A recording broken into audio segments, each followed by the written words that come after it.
మంత్రాలయం రాఘవేంద్ర స్వామి, అలాగే పంచముఖి ఆంజనేయ స్వామి టెంపుల్ ఈ వీడియోలో కవర్ చేద్దాము. ఈ వీడియోలో మీకు ఖచ్చితంగా మంత్రాలయ రాఘవేంద్ర స్వామిని ఎలా దర్శించుకోవాలి, ఎక్కడి నుంచి ఎలా వెళ్ళాలి, పూర్తి డీటెయిల్స్ తెలుసుకుందాము. ఈ వీడియో లాస్ట్ వరకు చూడండి. లెంత్ వీడియో ఇది, చాలా లెంత్ ఉంటుంది, 1 అవర్ పైనే ఉంటుంది. ఇందులో మనకి పంచముఖి ఆంజనేయ స్వామి టెంపుల్, అలాగే కొత్తగా నిర్మిస్తున్న శ్రీరామచంద్రుని విగ్రహం, అలాగే ఆంజనేయ స్వామి విగ్రహము అన్నీ ఈ వీడియోలో మనం తెలుసుకుందాము. అలాగే రోడ్ ట్రిప్ కానివ్వండి. ప్లీజ్ ఈ వీడియో మీకు ఖచ్చితంగా నచ్చినట్లయితే ఖచ్చితంగా లైక్ చేయండి, కామెంట్ చేయండి. అందరికి నమస్కారం అండి. ఇప్పుడు మంత్రాలయ రాఘవేంద్ర స్వామి దర్శనం చేసుకుందాము. మా గ్రామం నుంచి మాకు దాదాపుగా 35 కిలోమీటర్లు అవుతుంది. రోడ్ ట్రిప్ కూడా ఉంటుంది. ఈ వీడియో చాలా బాగుంటుంది, ఖచ్చితంగా అందరూ లాస్ట్ వరకు చూడండి. ఇంకా ఇలాంటి వీడియోలు ఎన్నో తీయాలని అనుకుంటున్నాము. మేమైతే మా గ్రామం నుంచి స్టార్ట్ అయ్యామండి. మధ్యాహ్నం 11 అయింది. ఎండ అయితే భయంకరంగా ఉంది.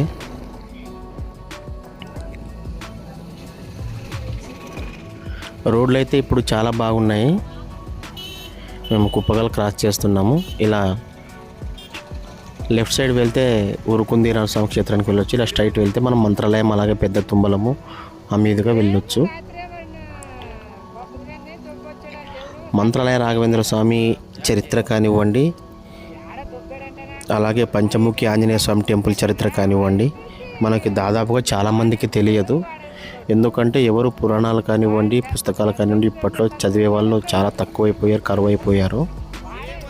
మనం రాఘవేంద్ర స్వామి గురించి తెలుసుకోవాలంటే ఆయన తమిళనాడులో పుట్టాడండి. ఆయన సన్యాస తీసుకున్న తర్వాత భార్య బిడ్డలు కూడా వదిలేశాడు. ఆయన ఈ ప్రపంచం కోసం పాటుపడి ఈ హిందూ ధర్మం కోసం, అలాగే ఎంతోమంది ఋషులను, ఎంతోమంది మహిమాన్వితులను కలిశాడు ఆయన. మా గ్రామం నుంచి అయితే మాకు 35 కిలోమీటర్లు ఉంటుంది. చాలా దగ్గరండి. ప్రతి అమావాస్యకు కూడా చాలామంది వెళ్తూ ఉంటారు. చాలా దగ్గర, 1 అవర్లో ఈజీగా వెళ్ళిపోవచ్చు మా గ్రామం నుంచి. ఇలాంటి క్షేత్రాలకు ఖచ్చితంగా వెళ్ళాలండి. ఎందుకంటే కర్ణాటక నుంచి చాలామంది వస్తూ ఉంటారు. మన ఆంధ్ర నుంచి అయితే చాలా తక్కువగా ఉంటారు. నిజానికి చెప్పాలంటే ఇది మంత్రాలయం వచ్చేసి ఆంధ్ర అని ఖచ్చితంగా ఎవరైనా కొత్త వాళ్ళు వస్తే ఇది కర్ణాటక అని అనుకుంటారు. అక్కడ బోర్డులు కానివ్వండి, అక్కడ పూజారులు కానివ్వండి, ఎవరైనా కానీ కన్నడ మాట్లాడుతూ ఉంటారు. బోర్డులు కూడా తెలుగు కంటే కన్నడలోనే ఎక్కువ వేసి ఉంటారు. ఇది మాత్రం చాలా తప్పని ఇంతకుముందు నేను 1 ఇయర్ బ్యాక్ వీడియో చేసిన, అందులో కూడా ఆ భాష గురించి చేశాను. ఇక్కడ మా ఫ్రెండ్ది షాపు ఉంది, కిరాణా షాప్ కొత్తగా ఓపెన్ చేస్తున్నారని వర్క్ జరుగుతుంటే ఇక్కడ ఆగి మా ఫ్రెండ్స్ని కలిసి మేమైతే వెళ్ళాము. పెద్ద తుమ్మలం గ్రామం క్రాస్ చేసి వెళ్తున్నాము. నిన్న నైట్ అయితే చాలా బాగా వర్షం చాలా ఫుల్గా పడింది. రోడ్లు అయితే చాలా బాగున్నాయి. 1 ఇయర్కి ఇప్పటికైతే చాలా బాగున్నాయి రోడ్లు. ఖచ్చితంగా బైక్ పై అయితే మనకి చాలా బాగుంటుంది.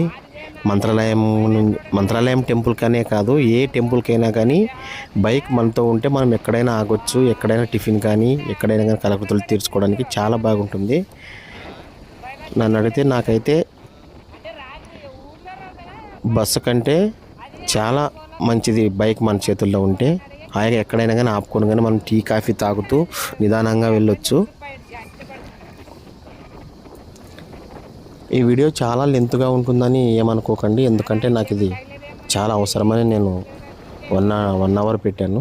నాకు ఇది మోనిటైజేషన్ కోసం అవసరమని 1 అవర్ తీశాను వీడియో. ఈ వీడియోలో ఇలా మనము లెఫ్ట్ వెళ్తే ఇక్కడ నుంచి కోసికి వెళ్ళొచ్చు, అలాగే ఉరుకుందుకు కూడా వెళ్ళొచ్చు. ఆ రూట్లో ఇలా స్ట్రైట్ వస్తే మనం మంత్రాలయ రాఘవేంద్ర స్వామి టెంపుల్కి కూడా రావచ్చు. ఇంకా రాఘవేంద్ర స్వామి గురించి వస్తే ఆయన తమిళనాడులో తంజావూరు పక్కన ఒక గ్రామంలో జన్మించాడు. ఆయన తమిళనాడు నుంచి భారతదేశం మొత్తం తిరుగుతూ వస్తూ ఇక్కడ ఆదోని కోటకు వచ్చి, ఆదోని నవాబుల దగ్గర ఆయన వాగ్వాదం జరిగి ఆ నవాబు వాళ్లకు కూడా ఎన్నో మహిమలు చూపి వాళ్ళతోనే ఈ మంత్రాలయ క్షేత్రాన్ని ఆయన అప్పటికే రిజిస్ట్రేషన్ చేసుకున్నాడండి. అప్పట్లో ఉన్న పత్రాలతో. అవి ఇప్పటికి కూడా రాగి తర్వాత కాలంలో వాటిని రాగి పత్రాలతో అమర్చారంట. అవి ఇప్పటికి కూడా ఉంటాయంట ఆ పత్రాలు. నేను ఎందుకంటే ఈ మాటలు కానివ్వండి, రాఘవేంద్ర స్వామి ఆ స్థలం గురించి కానీ బ్రిటిష్ వాళ్ళు అప్పుడు కూడా వాగ్వాదం జరిగింది. అప్పుడు జరిగినప్పుడు మంత్రాలయ రాఘవేంద్ర స్వామి నిజంగా మాట్లాడాడని నేను కొన్ని వీడియోలో చూశాను. ఇలాంటి రాఘవేంద్ర స్వామి గురించి నిజంగా తెలుసుకోవాలంటే మాకైతే అస్సలు తెలియదండి ఇప్పటి జనరేషన్ వాళ్ళకి. నేను కూడా నండూరి శ్రీనివాస్ వీడియో చూశానండి, చాలా బాగుంది. ఆయన చాలా వివరించారు రాఘవేంద్ర స్వామి గురించి. ఆయన చెప్పిన తర్వాతనే నేను 3 సార్లు వెళ్ళానండి రాఘవేంద్ర స్వామికి. అప్పటిదాకా వెళ్ళిన 3 ఇయర్స్కో 4 ఇయర్స్కో వెళ్ళాను. చాలా తక్కువ మేమైతే మంత్రాలయం వెళ్ళేది. ఆయన చెప్పిన తర్వాత నేను చాలాసార్లు వెళ్ళాను. ఇప్పటికీ 4th టైం నేను వెళ్తున్నది. ఆయన వీడియోలు చూసి చాలా బాగా వివరించారు. ఆయన ఓన్లీ రాఘవేంద్ర స్వామి గురించే కాదండి, పంచముఖి ఆంజనేయ స్వామి టెంపుల్ గురించి కానివ్వండి, అక్కడ పంచముఖి ఆంజనేయ స్వామి టెంపుల్ ఎలా వెలిసింది, ఎందుకు వెలిసింది, ఆ స్థలం గురించి, ఆ స్థల చరిత్ర గురించి కానీ చాలా బాగా వివరించారు. అంతేకాదండి, మన ఆదోని పరిపాలించిన ఆదోని నవాబ్ గురించి కూడా చెప్పాడు ఆయన. మీకు వీలైతే ఖచ్చితంగా నండూరి శ్రీనివాస్ ప్రవచనం వినండి. మన రాఘవేంద్ర స్వామి గురించి చెప్పాడు. రాఘవేంద్ర స్వామి గురించే కాదండి, చాలా క్షేత్రాల గురించి, చాలామంది గురువుల గురించి చాలా బాగా వివరించారు ఆయన.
మనమైతే మంత్రాలయ రాఘవేంద్ర స్వామి దగ్గరికి వచ్చామండి, వెళ్తూ ఉన్నాము.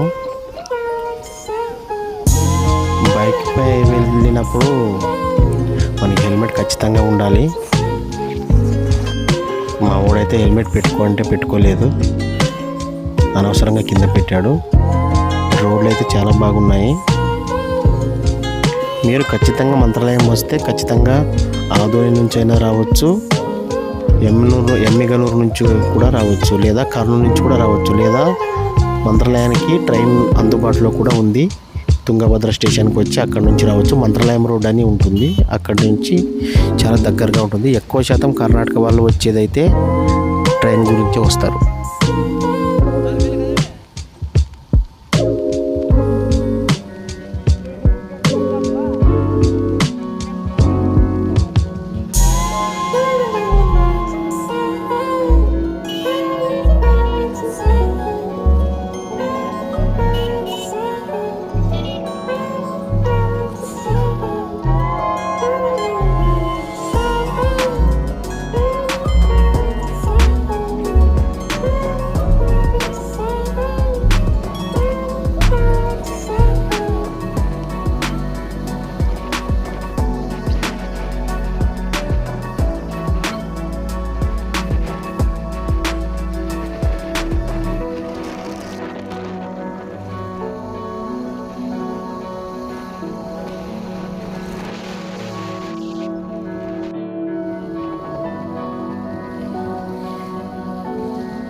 మనమైతే మాధవరంకి వచ్చేసాము.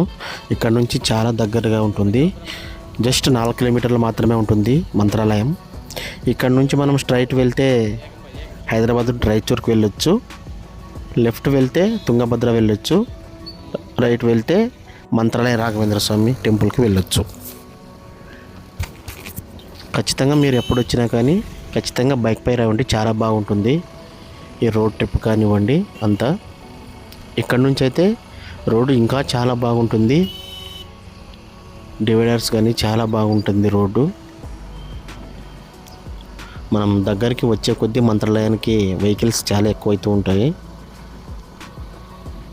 చూడండి రోడ్డు ఎంత బాగుందో. ఇక్కడికి ఎక్కువ కర్ణాటక వెహికల్స్ ఎక్కువ వస్తుంటాయి. హైదరాబాద్ నుంచి జడ్చర్ల ఆ రూట్కి ఎక్కువ వస్తూ ఉంటాయి. మన ఆదోని రూట్ కంటే ఈ రూట్కి ఎక్కువ వస్తూ ఉంటాయి. ఇట్లా జడ్చర్ల రాయచూర్ మీదుగా ఎక్కువ వస్తూ ఉంటాయి హైదరాబాద్ నుంచి. తర్వాత వచ్చేసి ట్రైన్ నుంచి ఎక్కువ వస్తూ ఉంటారు. కర్నూలు మంత్రాలయం నుంచి మాధవరం నుంచి ఎక్కువ వస్తూ ఉంటారు. తుంగభద్ర స్టేషన్ నుంచి. బెంగళూరు నుంచి అయితే చాలా ఎక్కువ శాతం ట్రైన్కే వస్తూ ఉంటారు బెంగళూరు కర్ణాటక వాళ్ళు. మన ఆంధ్ర వాళ్ళు 10% ఉంటే 90% వాళ్ళే ఉంటారు. దర్శనానికి క్యూ లైన్లో కానివ్వండి, అక్కడ హోటల్స్లో కానివ్వండి, ఎక్కువ శాతం కర్ణాటక వాళ్ళే ఉంటారు. ఎందుకంటే రాఘవేంద్ర స్వామిని మన ఆంధ్ర వాళ్ళకంటే కర్ణాటక వాళ్ళు ఎక్కువగా కొలుస్తూ ఉంటారు. ఆయన పుట్టిందేమో తమిళనాడులో. తమిళనాడు వాళ్ళు కూడా వస్తారు, మన ఆంధ్ర వాళ్ళు కూడా వెళ్తారు, కానీ తక్కువగా ఉంటారు ఆంధ్ర వాళ్ళు కానివ్వండి, తమిళనాడు వాళ్ళు కానివ్వండి. కర్ణాటక వాళ్ళు ఎక్కువ ఆయన కొలుచుకు ఉంటారు. ఎందుకంటే ఆయన కర్ణాటక వాళ్ళకు ఎక్కువ ఆశీర్వాదం ఇచ్చాడు ఏమో తెలియదు, కానీ ఎవరైనా కానీ మంచి మనసుతో ఖచ్చితంగా ఆయన దర్శనం చేసుకొని మనం సంకల్పించి ఆయన్ని నమస్కరించుకొని ఖచ్చితంగా మనం సంకల్పిస్తే మనస్ఫూర్తిగా ఆయన ఖచ్చితంగా వరం నెరవేరుస్తాడంట. అందుకనే కర్ణాటక వాళ్ళు ఆయన్ను ఎక్కువగా నమ్ముతూ ఉంటారు. వాళ్ళు ప్రతి సంవత్సరంలో ఖచ్చితంగా 4-5 సార్లు వస్తూ ఉంటారంట. మేము క్యూ లైన్లో ఉన్నప్పుడు బెంగళూరు నుంచి వచ్చారంట వాళ్ళు. ప్రతి సంవత్సరంలో ఖచ్చితంగా 6 సార్లు ఖచ్చితంగా వస్తామని చెప్పారు వాళ్ళు ఫ్యామిలీతో. మళ్ళీ బెంగళూరు నుంచి వస్తూ ఉంటారు, ఎక్కడి నుంచో వస్తూ ఉంటారు. మేమైతే మంత్రాలయంకి చాలా దగ్గరలో ఉంటామండి, మా గ్రామం కానివ్వండి. మేమైతే సంవత్సరానికి ఒక్కసారి రావడమే చాలా గ్రేటు. ఎందుకంటే చాలా తక్కువ మా వచ్చేవాళ్ళు మన వాళ్ళు. చూడండి ఇక్కడ నుంచి రోడ్లు ఇంకా చాలా బాగుంటాయి.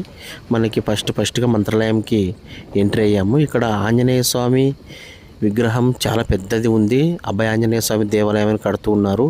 అలాగే లెఫ్ట్ సైడ్ అయితే శ్రీరామచంద్రమూర్తిని ఏకశిలా విగ్రహ రూపంలో చూడండి ఇక్కడ కనిపిస్తుందా శ్రీరామచంద్రమూర్తి.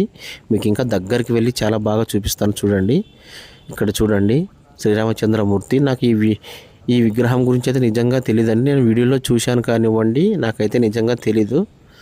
ఖచ్చితంగా మీరు ఎవరైనా ఈ శ్రీరామచంద్రమూర్తి దర్శనం చేసుకొని ఆయన గురించి ఏమైనా తెలిసి ఉంటే ఖచ్చితంగా కామెంట్లో పెట్టండి, నేను కూడా చూస్తాను. ఒకటే విగ్రహం అండి, ఏకశిల విగ్రహము, రాతితో నిర్మించారండి. ఇక ఆపోజిట్ ఆంజనేయ స్వామి టెంపుల్ ఉంటుంది, అభయ ఆంజనేయ స్వామి టెంపుల్. చాలామంది కర్ణాటక వాళ్ళు కానివ్వండి, మన ఆంధ్ర వాళ్ళు కానివ్వండి, కొంతమంది తెలియక ఏమనుకున్నారంటే ఇక్కడ అభయ ఆంజనేయ స్వామి టెంపుల్ చూసి ఇదే పంచముఖి ఆంజనేయ స్వామి టెంపుల్ అని అనుకొని చాలామంది ఇది కనిపిస్తుంది కదా, ఇక్కడ ఆంజనేయ స్వామి విగ్రహం ఉంటుందండి, ఇక్కడ కూడా ఏకశిల విగ్రహము. తెలియని వాళ్ళు ఇదే పంచముఖి ఆంజనేయ స్వామి టెంపుల్ అనుకొని చాలామంది ఇక్కడ దర్శనం చేసుకుని వెళ్తారంట. నాకు మా గ్రామం నుంచి ఒక ఆటో మనిషి ఇక్కడ ఉన్నాడు, మా గ్రామం మనిషి, ఆ మనిషి అడిగితే చెప్పారు. ఇక్కడ చూడండి ఆంజనేయ స్వామి ఎంత అందంగా ఉన్నాడో. ఒకటే విగ్రహం అండి, ఏకశిలా విగ్రహము ఆంజనేయ స్వామి. దగ్గర నుంచి చూస్తే ఒళ్ళు గగుర్లు పొడుస్తాయి నిజం. మేమైతే ధ్యానం చేసుకొని 10 నిమిషాలు అక్కడ కూర్చొని, పూజారులు ఎవరు లేరు, హాయిగా కూర్చొని నిదానంగా వెళ్ళాము. ఇక్కడ కూడా భక్తులు సైడ్ సింగ్ మాదిరిగా చాలామంది వస్తూ ఉంటారు. ఇక్కడ ఆటోలు, మంత్రాలయం రాఘవేంద్ర స్వామికి వచ్చిన వాళ్ళు ఆటోలు తీసుకొని సైడ్ సింగ్ అన్నీ ఇక్కడ ఉన్న క్షేత్రాలు అన్నీ చూస్తూ ఉంటారు. భిక్షాల గ్రామం వెళ్ళి అక్కడ రాఘవేంద్ర స్వామి శిష్యుని చూస్తారు. అలాగే తర్వాత పంచముఖి ఆంజనేయ స్వామి టెంపుల్, అలాగే ఇక్కడ ఉన్న క్షేత్రాలు, అలాగే గోశాల రాఘవేంద్ర స్వామి ఇక్కడ ఎక్కడైతే ఆయన స్వామివారి రూపాలను అన్నీ చూస్తూ ఉంటారు వాళ్ళు. మనమైతే రాఘవేంద్ర స్వామి దర్శనం చేసుకుంటాం అంతే, వెనక తిరుగుతాము, లేదంటే పంచముఖ ఆంజనేయ స్వామి టెంపుల్ మాత్రం వెళ్తాము. మేమైతే ఆంజనేయ స్వామిని చాలా బాగా దర్శనం చేసుకున్నాము. ఎవరు లేరు, లోన ధ్యానం చేసుకొని హాయిగా నిదానంగా కూర్చొని వచ్చాము. చూడండి, ఇలా ఆటోల్లో సైడ్ సింగ్ మాట్లాడుకొని వస్తారు. ఒక మనిషికి 100-200 తీసుకుంటారు వాళ్ళు. ఆంజనేయ స్వామి టెంపుల్ పంచముఖి భిక్షాలన్నీ చూపిస్తారు. మేము ఆంజనేయ స్వామిని ఫస్ట్గా దర్శనం చేసుకొని అప్పుడు రాఘవేంద్ర స్వామి దర్శనం చేసుకుందాం అనుకున్నాము.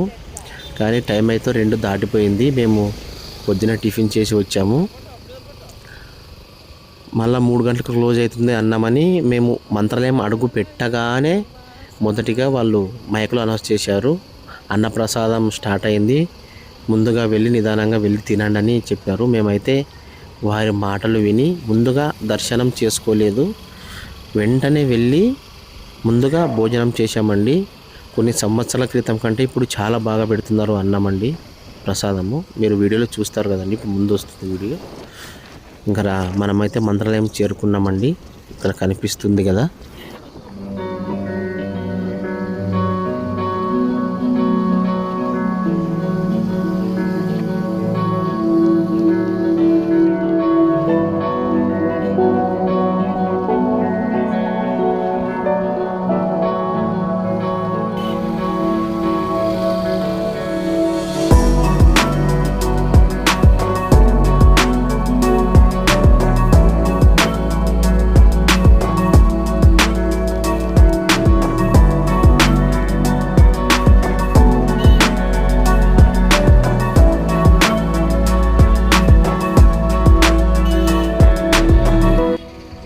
మనమైతే వచ్చేసాము మంత్రాలయానికి. చూడండి, మంత్రాలయంలో అడుగు పెట్టగానే మన మనసు ఎంతో ప్రశాంతంగా ఉంటుంది. నిజం చెప్పాలంటే చూడండి మీరే ఎంత ఆనందంగా ఉందో. ఇక్కడైతే చాలా ఎండగా ఉందండి, గాలి అస్సలు ఆడటం లేదు, ఎండ విపరీతంగా ఉంది. మేమైతే చెప్పులు కూడా వేసుకోరాలేదు, ఎందుకంటే టెంపుల్కి వెళ్ళేటప్పుడు చెప్పులు వేసుకోరాదంటారు. అందుకని మేమైతే ఏ టెంపుల్కి వెళ్ళినా ఎక్కడికి వెళ్ళినా చెప్పులు వేసుకోము. కానీ కొన్ని దేవాలయాలకు అయితే ఖచ్చితంగా వేసుకొని వెళ్ళాలి, ఎందుకంటే మనం అక్కడ నిలవలేము. మనం చార్ధామ్ యాత్ర కానివ్వండి, అమర్నాథ్ యాత్ర కానివ్వండి, అలాంటి దగ్గర ఖచ్చితంగా షూ లేకపోతే మనము ఖచ్చితంగా బ్రతకలేము. ఎందుకంటే మైనస్లో పడి ఉంటుంది, -4 -5 ఉంటుంది చలి విపరీతంగా. అలాంటి దగ్గర మనం చెప్పులు లేకుండా ఒక్క నిమిషం కూడా ఉండలేము, ఖచ్చితంగా షూ వేసుకో వెళ్ళాలి. కొన్ని క్షేత్రాలకైతే అక్కడ కూడా మనం దర్శనానికి వెళ్ళినప్పుడు టెంపుల్ బయట వదిలిపెట్టి వెళ్ళాలి. చూడండి, ఇక్కడైతే ఆర్కిటెక్చర్ కానివ్వండి చాలా బాగా గుడిని తీర్చిదిద్దారండి. ఒక 10 సంవత్సరాల క్రితం మంత్రాలయం ఇప్పుడైతే చాలా బాగుంది అప్పటికిప్పటికి. ఇక్కడ శ్రీకృష్ణుని గురించి కానివ్వండి, శ్రీరామచంద్రమూర్తి నుంచి కానివ్వండి, చూడండి ఇక్కడ మనకు కూర్మావతారం గురించి చెప్పారు. అలాగే వరాహావతారం గురించి కానివ్వండి, ఇలా అన్ని దశావతారాల గురించి కానివ్వండి, అలాగే శ్రీరామచంద్రుని గురించి అన్నీ చాలా బాగా వివరించారండి. మనం ఈ వీడియోలో కనిపిస్తున్న ఇవి ఖచ్చితంగా ప్రతి ఒక్కరూ దర్శనం చేసుకోవాలండి. ఏకంగా వెళ్ళి మనం స్వామివారిని మాత్రం దర్శనం చేసుకోవాలి. ఇక్కడ చూడండి, ప్రహ్లాద గురించి క్షమించండి. ఇక్కడ చూడండి, నరసింహస్వామి ప్రహ్లాదు గురించి చాలా బాగా వివరించారు, ఉగ్ర నరసింహుని గురించి. అంతేకాదండి, కింద ఇంగ్లీష్లో, తెలుగులో, కన్నడలో, హిందీలో 4 భాషల్లో అక్కడ ఒక విగ్రహాలను పెట్టి కింద వాటి గురించి మీనింగు అలాగే అర్థమయ్యేలాగా ప్రతి ఒక్కరికి చాలా బాగా వివరించారండి. మనకు ఇప్పటి జనరేషన్ వాళ్ళకైతే ఏమో అనుకుంటాము. చూడండి, వామనమూర్తి ఎంత బాగుందో, 3 అడుగులు కోరి 3 లోకాలని నింపేశాడు ఈ మహానుభావుడు. చూడండి, ఇక్కడ బలి చక్రవర్తిని వామనమూర్తి తొక్కేస్తాడు 1 అడుగు అడిగి, 3 అడుగులు అడిగి. ఇలా ప్రతి ఒక్క దేవుని గురించి మనం ఇక్కడ తెలుసుకోవచ్చండి. మంత్రాలయం వెళ్తే ప్రతి ఒక్క దాన్ని చూడొచ్చు. కానీ కొంతమంది ఏమి చూడరు. మేము ఇంకా కొంచెం వీడియో తీసుకొని మైకులు చెప్పారు, క్లోజ్ చేస్తున్నారు, అన్నపూర్ణ భోజనశాలకు వెళ్ళండి అనే మైకులను చేసినందుకు వెళ్ళామండి. జనాలు అయితే విపరీతంగా ఉన్నారు. క్యూ లైన్లో మేము చాలాసేపు 1 అవర్ పట్టింది మాకు క్యూ లైన్లలో. క్యూ లైన్లు అయినా కూడా చాలా నిదానంగా వెళ్ళొచ్చండి. మనకు ఫ్యాన్లు కానివ్వండి, చాలా మనకు దాదాపుగా తిరుపతిలో ఉన్న ఫీలింగ్ వస్తుంది. అలా చాలా బాగా నీట్నెస్ ఉంది అక్కడక్కడ. కానీ మనలాంటి భక్తులు కొంతమంది ఓపిక లేక నిదానంగా ఉండరు. ఇక్కడ వాళ్ళు భోజనం చేసుకుని బయటకు వచ్చారు. చూడండి, మేమైతే హాల్లోకి వచ్చేసాము. నిజం చెప్పాలంటే 10 సంవత్సరాల క్రితం భోజనశాలకు ఇప్పుడు చాలా బాగుందండి. అప్పుడు అందరిని కూర్చోపెట్టి పెట్టేవాళ్ళు. ఇప్పుడైతే అంతా సెల్ఫ్ సిస్టమ్ పెట్టారు ఎక్కడైనా కానీ అప్పటికి ఇప్పుడైతే బాగుంది. ఎందుకంటే అప్పుడు అంతమందికి వడ్డించాలంటే చాలా కష్టమయ్యేది వాళ్ళకు కూడా. ఇప్పుడైతే చాలా ఈజీగా అవుతుంది. మనం డొనేషన్ కానివ్వండి, ఏమైనా ఇవ్వాలంటే కూడా ఇవ్వచ్చు. చూడండి, అన్నం, సాంబారు, పెరుగన్నం పెట్టారండి. స్వీట్ కూడా అటు సైడ్ పెట్టారు. మేమైతే అక్కడ వెళ్ళలేదు. ఇక్కడే తీసుకొని అన్నము, సాంబారు, పెరుగన్నం చాలా బాగుందండి. ఆ మంత్రాలయ రాఘవేంద్ర స్వామి ప్రసాదం తీసుకొని మనం ఒకవేళ డొనేషన్ వేయాలంటే కూడా అక్కడ స్కానర్లు పెట్టారండి స్వామివారి సేవా సంస్థ వాళ్ళు. మనం అక్కడ డొనేషన్ ఒకవేళ డబ్బులు లేకపోయినా ఫోన్పే, గూగుల్ పే కూడా చేయొచ్చు. మేము హాయిగా భోజనం చేసుకొని స్వామివారి ప్రసాదం తీసుకొని ఇలా బయటకు వచ్చాము. ఎండ అయితే చాలా విపరీతంగా ఉందండి. హాయిగా దర్శనం చేసుకుందామని వెళ్దాం, కానీ గుడి క్లోజ్ చేస్తారని అనౌన్స్ చేశారండి. మేము చాలా బాధగా ఫాస్ట్గా వెళ్ళామండి. రన్నింగ్ చేసి వెళ్ళాము అన్నం తిన్న వెంటనే. కానీ మా అదృష్టం చాలా బాగుంది. ఎందుకంటే దర్శనం చాలా బాగా జరిగింది మాకు. మాతో పాటు వచ్చిన వాళ్ళకు చాలామందికి కాలేదు. గుడి మధ్యాహ్నం 2 గంటలకు క్లోజ్ చేస్తారు. మళ్ళీ సాయంత్రం 4 గంటలకు ఓపెన్ చేస్తారు.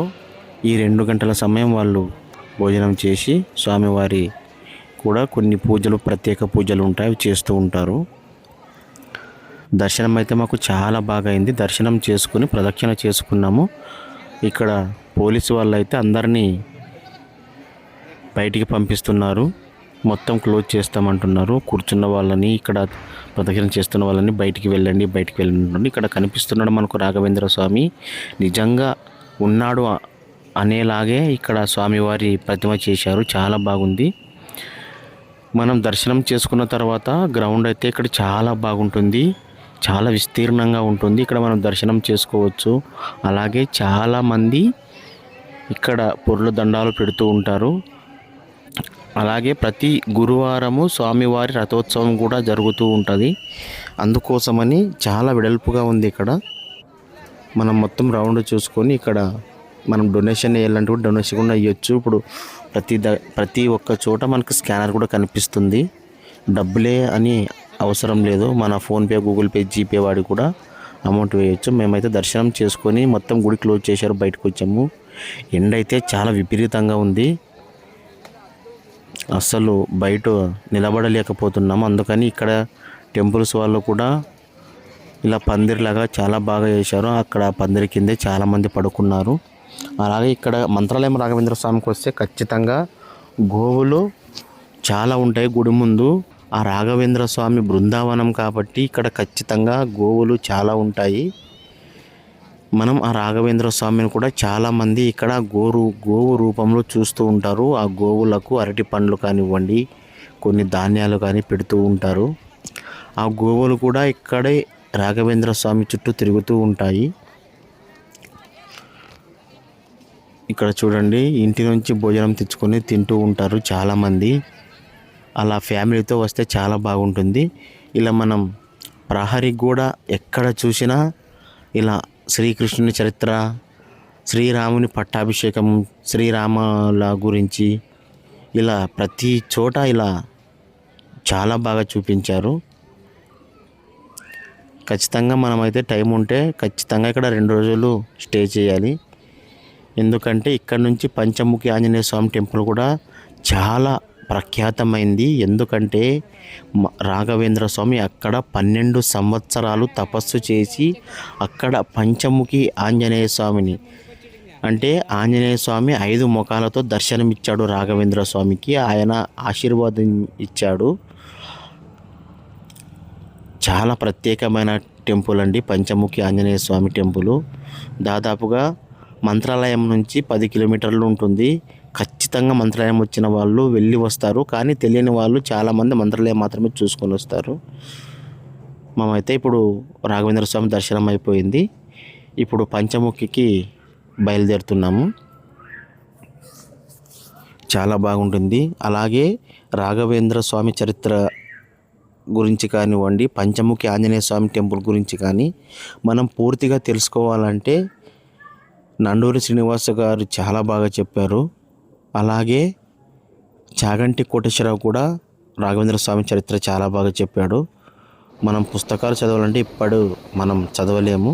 మేమైతే ఇప్పుడు దర్శనం పూర్తిగా ముగించుకొని మేము పంచముఖి ఆంజనేయ స్వామి టెంపుల్కి వెళ్తున్నాము. అలాగే టైం ఉంటే మేము రాఘవేంద్ర స్వామి శిష్యుడైన అప్పనాచార్యుల ఇంటికి వెళ్దాం అనుకున్నాము. ఆయన అక్కడ తిరిగాడిన చోటు అక్కడ చాలా బాగుంటుందంట, కానీ మాకు వెళ్ళడానికి వీలు కాలేదు. సాయంత్రం 4 అయింది, మేము ఇంటికి తిరిగి వెళ్ళాము. చాలామంది తెలియని వాళ్ళు ఇక్కడ పంచముఖి ఆంజనేయ స్వామి టెంపుల్ అని మనం ఫస్ట్ వీడియోలో చూపించాం కదా, అభయ ఆంజనేయ స్వామి టెంపుల్. ఇక్కడే దర్శనం చేసుకొని ఇదే పంచముఖి ఆంజనేయ స్వామి టెంపుల్ అని చాలామంది దర్శనం చేసుకొని వెళ్తుంటారు తెలియని వాళ్ళు. ఇంకా రోడ్లు అయితే చాలా బాగున్నాయి. ఇంకా మేమైతే ఫాస్ట్గా వెళ్తున్నాము మంత్రాలయం నుంచి పంచముఖి ఆంజనేయ స్వామి టెంపుల్కి. మీరు కానీ ఖచ్చితంగా వస్తే బైక్పై కానివ్వండి, కారులో కానివ్వండి, లేదా బస్సుకు వచ్చినా కానీ ఇక్కడ నుంచి మంత్రాలయం నుంచి పంచముఖి ఆంజనేయ స్వామి టెంపుల్కి చాలా ఆటోలు ఉంటాయి, లేదా మనకు కార్లు కూడా ఉంటాయి రెంటల్కు. మనం రెంటల్ మాట్లాడుకొని వెళ్ళొచ్చు.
ఈ బ్రిడ్జ్ మీద అయితే చాలా బాగుంటుందండి జర్నీ.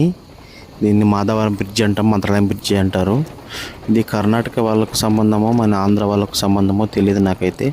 చాలామంది సగం కర్ణాటక వాళ్ళది, సగం ఆంధ్ర వాళ్ళది అంటారు. ఈ బ్రిడ్జి అప్పుడు 2013 సంవత్సరంలో వైఎస్ రాజశేఖర రెడ్డి గారు చనిపోయినప్పుడు, అప్పుడు వరదలు వచ్చినప్పుడు, ఆ సంవత్సరంలో భయంకరంగా వరదలు వచ్చాయి. అప్పుడు మాధవరము, మంత్రాలయము అన్నీ మునిగిపోయాయండి. అప్పుడైతే ప్రజలు చాలా కష్టాలు పడ్డారు. ఆ 2 గ్రామాలే కాదండి, ఆ నది ఒడ్డున ఉన్న చాలా గ్రామాలు కొట్టుకుపోయాయి. చాలా ప్రాణ నష్టం జరిగింది. అలాగే చాలా జంతు నష్టం కూడా జరిగింది. అది ఏ జంతు నష్టం అంటే, చాలా మంత్రాలయ రాఘవేంద్ర స్వామి గోవులు కూడా చాలా చనిపోయాయి. అప్పుడైతే చాలా బాధేసింది మాకైతే. మేము కూడా అప్పుడు ఆ నదిని చూడడానికి వెళ్ళాము. భయంకరంగా గోశాలలో ఆవులు, కట్టిన ఆవులు తాడుతో అలాగే ఉన్నాయి కొన్ని. వాటిని ఎవరైనా వచ్చి ఆ తాళ్ళు విప్పి ఉంటే కూడా చాలా గోవులు బ్రతికి ఉండేవి. ఎలాగో అలా వాటికి ఆ తాడు తొలుగు తీసుకోవడానికి రాకుండా చాలా కష్టపడి, చాలా బాధపడి ప్రాణాలు కోల్పోయాయి అప్పుడు చాలా గోవులు. అలాగే మంత్రాలయ రాఘవేంద్ర స్వామి గేటుకు కూడా తట్టుకొని చాలా శవాలు కనిపించాయి. అప్పుడు మనం మంత్రాలయం వరదలను కొడితే ఇప్పటికి కూడా నెట్లో వీడియోలు చాలా వస్తాయండి. అవి చూస్తే మనకు చాలా భయం అవుతుంది. అప్పట్లో ఉన్న మంత్రాలయం వేరు, ఇప్పుడు ఉన్న మంత్రాలయం వేరు అండి. చాలా చేంజ్ అయింది. ఇప్పుడు చాలా బాగుంది అప్పటికంటే. ఇప్పుడు అలాగే వరదలు వచ్చినప్పుడు కూడా జాగ్రత్తలు తీసుకున్నారు. చాలా బాగుంది టెంపుల్ అప్పటికంటే. ఇప్పుడు చాలా జనాలు కూడా చాలా విపరీతంగా వస్తున్నారు. ఇప్పుడు ప్రతి మంత్రాలయం టెంపుల్ మాకే కాదు, చార్ధాంలో దేవాలయాలు కానివ్వండి, పూరి జగన్నాథ్లో కానివ్వండి, తిరుపతిలో కానివ్వండి, శ్రీశైలంలో కానివ్వండి, మన హిందూ దేవాలయాలు ఎక్కడ చూసినా ఇప్పుడు భయంకరంగా ప్రతి ఒక్కరూ దర్శనానికి కానీ, గ్రూపులుగా కానీ, యుక్త వయసులో పిల్లలు కానీ ప్రతి ఒక్కరూ సంవత్సరంలో ఖచ్చితంగా 1-2 సార్లు ఖచ్చితంగా ఫ్యామిలీతో వెళ్తారు. ఇది అప్పటికిప్పటికి చాలా మేలైంది. ఒక 20 సంవత్సరాల క్రితంకి ఇప్పటికి చూసుకుంటే దేవాలయాలు తిరగడం చాలా ఎక్కువైందండి. ఇప్పుడు సోషల్ మీడియా వచ్చినందువల్ల మరి లేక స్మార్ట్ ఫోన్లు వచ్చినందువల్ల ఒక తెలియదు కానీ చాలామంది ఇప్పుడు మనం చార్ధామ్ యాత్ర వెళ్తే కానివ్వండి, అమర్నాథ్ యాత్రకి వెళ్తే కూడా అంతేనండి. చాలా భయంకరంగా ఉంటారు జనాలు. ఎక్కడికి ఏ టెంపుల్కి వెళ్ళినా కానీ. మేము రీసెంట్గా 2 months బ్యాక్ తెలంగాణలో ఉన్న సలేశ్వరం క్షేత్రానికి వెళ్ళాము. అక్కడైతే చాలా భయంకరంగా రద్దీ అండి. అలాగే ఆ వీడియో కూడా మీరు నా ఛానల్లో చూడొచ్చండి, ఇప్పటికి కూడా ఉంది. చాలా బాగుంటుంది ఆ వీడియో. ఆ వీడియోకి చాలా తక్కువ వ్యూస్ వచ్చాయి. ఒక్కసారి చూడండి, చాలా బాగుంటుంది ఆ వీడియో కూడా. ఆ వీడియోలో ఏముందంటే, మేము శ్రీశైలం ఒకరోజు నైట్ స్టే చేసి, మేము అప్పుడు వచ్చిన ఇన్స్టాగ్రామ్లో కానివ్వండి, యూట్యూబ్లో కానివ్వండి, చాలామంది రాకండి, భయంకరంగా ఉంది, చాలా డేంజర్ జోన్ ఉంది. ఆ వీడియోలు చూస్తే మనకు నిజంగా చాలా భయం అయ్యేది. ఎందుకంటే పోవడానికి దారి లేకుండా ఉంది. లోయలోకి దిగాలి, సరైన దారి లేదు. కొంచెం జారితే ఖచ్చితంగా ప్రాణాలు కోల్పోతాయని చాలామంది వీడియోలో పెట్టారు. మేమైతే భయపడి మేము ఫ్యామిలీతో వెళ్ళామండి.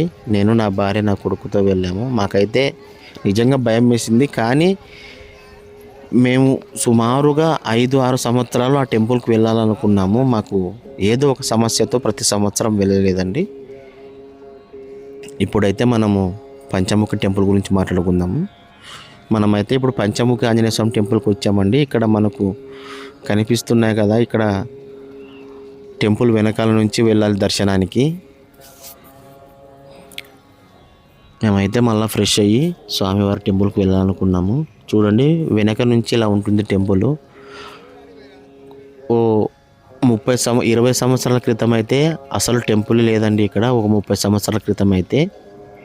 ఎందుకంటే ఇక్కడ మా బంధువులు కూడా ఖచ్చితంగా ఇక్కడ పెళ్ళిళ్ళు జరుగుతాయి ఇక్కడ. అప్పుడు మేము వచ్చినప్పుడు అయితే చాలా వేరుండేది.